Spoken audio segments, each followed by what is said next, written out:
एक मकड़ी अपना जाला बनाने के लिए उपयुक्त स्थान की तलाश में थी।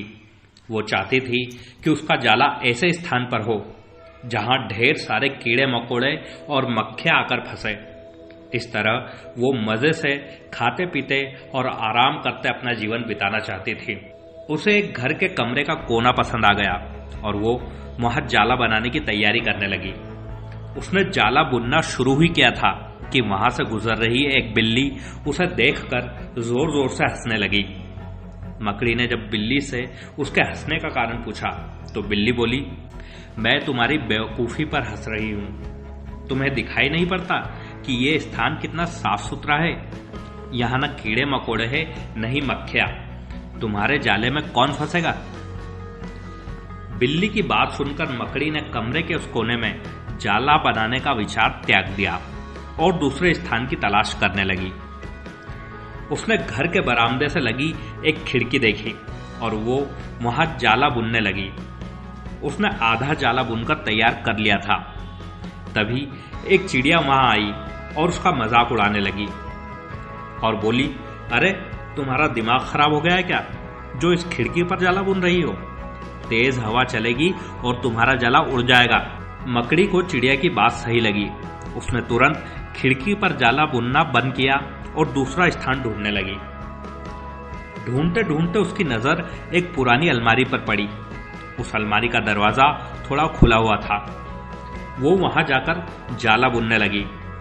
तभी एक कॉकरोच वहां आया और उसे समझाइश देते हुए बोला, इस स्थान पर जाला बनाना व्यर्थ है। ये अलमारी बहुत पुरानी हो चुकी है। कुछ ही दिनों में इसे बेच दिया जाएगा। तुम्हारी सारी मेहनत बेकार चली जाएगी। मकड़ी ने कॉकरोच की समझाइश मान ली और अलमारी में जाला बनाना बंद कर दूसरे स्थान की खोज करने लगी। लेकिन इन सबके बीच पूरा दिन निकल चुका था। वो थक गई थी और भूख प्यास से उसका हाल बेहाल हो चुका था।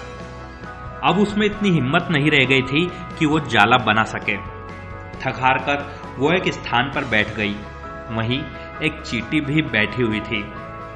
थकी हारी मकड़ी को देख चींटी बोली, मैं तुम्हें सुबह से देख रही हूं। तुम जाला बुनना शुरू करती हो और दूसरों की बातों में आकर उसे अधूरा छोड़ देती हो। जो दूसरों की बातों में आता है उसका तुम्हारे जैसा ही हाल होता है। चींटी की बात सुनकर मकड़ी को अपनी गलती का एहसास हुआ और वो पछताने लगी। दोस्तों, अक्सर ऐसा होता है कि हम नया काम शुरू करते हैं और नकारात्मक मानसिकता के लोग आकर हमें हतोत्साहित करने लगते हैं। वे भविष्य की परेशानियां और समस्याएं गिनाकर हमारा हौसला तोड़ने की कोशिश करते हैं। कई बार हम उनकी बातों में आकर अपना काम उस स्थिति में छोड़ देते हैं जब वो काम पूरा होने की कगार पर होता है और बाद में समय निकल जाने पर हम पछताते रह जाते हैं। आवश्यकता है कि जब भी हम कोई नया काम शुरू करें तो पूर्ण सोच विचार कर करें और उसके बाद आत्मविश्वास और दृढ़ निश्चय के साथ उस काम में जुट जाए। काम अवश्य पूरा होगा। जीवन में सफलता प्राप्त करनी है तो लक्ष्य के प्रति ऐसा ही दृष्टिकोण रखना होगा।